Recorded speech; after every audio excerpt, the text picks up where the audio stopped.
Hey everyone, it's me. Welcome back. Is social media doing more harm than good? Have you ever found yourself comparing your life to others on social media and feeling unhappy? In the University of Oxford, nearly half of young adults aged 19 to 34 report feeling worse about themselves after using Instagram, and about a third of users said that they felt pressured to conform to certain body types or shapes after seeing content on Instagram. They use algorithms to track what you like and show you more of it. This can make it hard to stop using social media, even if you want to. One study published in the journal Computers and Human Behavior found that the more time participants spent on Facebook, the more their attention span decreased. When you spend all day on your phone, you miss out on real-life experiences and relationships. You may think that it's harmless to scroll through social media while hanging out with friends, but they might notice that you're not really present in the moment. Over time, they may feel neglected and resent you. This can damage your relationships and make it difficult to make new friends. A study published in the journal Personal Relationships found that using a smartphone during face-to-face conversations predicted relationship breakup. Another study found that adolescents who spent more time on social media reported lower levels of relationship satisfaction and higher levels of loneliness. It's important to set boundaries when it comes to using your phone so that you don't end up sacrificing your relationships. This is because social media provides instant gratification. When you log on, you're immediately rewarded with a stream of entertaining content, likes, and comments. Spending too much time on your phone can also get in the way of your responsibilities. Maybe you tell yourself that you'll just check your email quickly, but before you know it, you've wasted half an hour scrolling through social media. This can cause you to fall behind on your work or miss important deadlines. For example, one study found that students who used their phones during class performed worse on tests. Another study found that employees who used their phones during work hours were less productive and more likely to be fired. It's important to set boundaries when it comes to using your phone so that it doesn't take over your life. This may mean putting your phone on silent when you're reworking or waiting until your lunch break to check your social media accounts. By setting these boundaries, you can ensure that your phone doesn't get in the way of your responsibilities. This dopamine rush makes it hard to look away.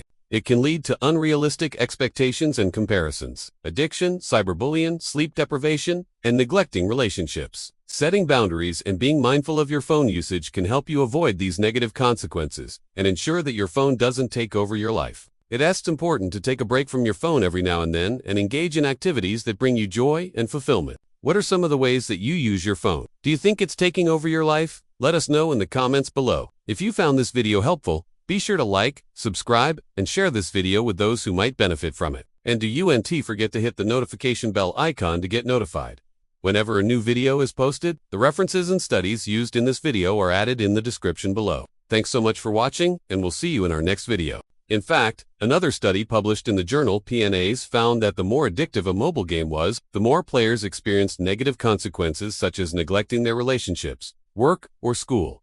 The same can be said for social media. If you're not careful, it can easily take over your life. With all this in mind, it's important to be aware of how social media affects us. An article published by the Cyberbullying Research Center found that 1 in 3 teens between the ages of 13 and 17 has been bullied online. This can have serious consequences for a person's mental health. Cyberbullying can lead to anxiety, depression, and even suicidal thoughts. It can also cause physical symptoms such as headaches and stomachache. That's because bullying activates the same fight, flight, or freeze response in your body, whether it's in person or online.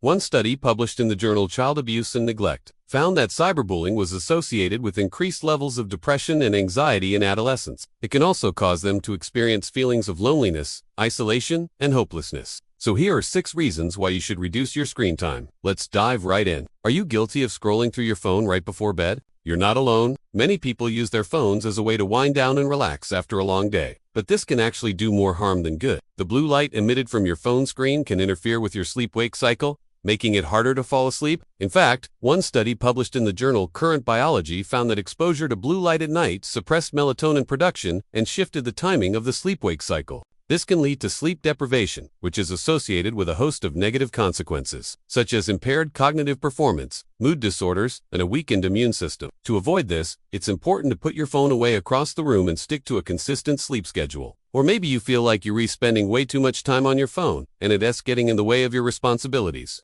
As you scroll through your feed, you're constantly bombarded with images of people living their best lives, which can sometimes cause you to compare your own life to theirs. You may start to feel like your life is boring in comparison and that you're not living to the fullest. But remember, social media often portrays an unrealistic picture of people's lives. It's important to keep in mind that people only share the highlights of their lives on social media.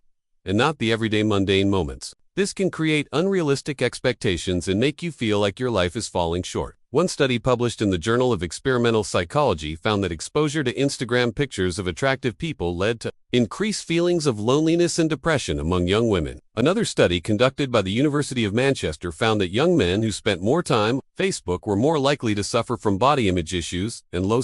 These findings suggest that social media can cause unrealistic expectations and comparisons, leading to negative consequences for mental health. We spend so much of our time on social media nowadays that it's almost like a part of our daily routine. And while there are many upsides to using social media, from staying connected with friends and family to discovering new interests, it can also have its downsides. According to a recent survey conducted by the Royal Society for Public Health, 1. Social media can cause unrealistic expectations. 2. Social media can be addictive. Social media is designed to be addictive. 3. Social media can lead to. Unfortunately, social media can also be a breeding ground for cyberbullying. 4. Social media can cause sleep deprivation. 5. Spending too much time on your phone can affect your relationships. And 6. Spending too much time on your phone can get in the way of your responsibilities. The bottom line, using social media and spending too much time on your phone can have negative consequences for your mental health and overall well-being.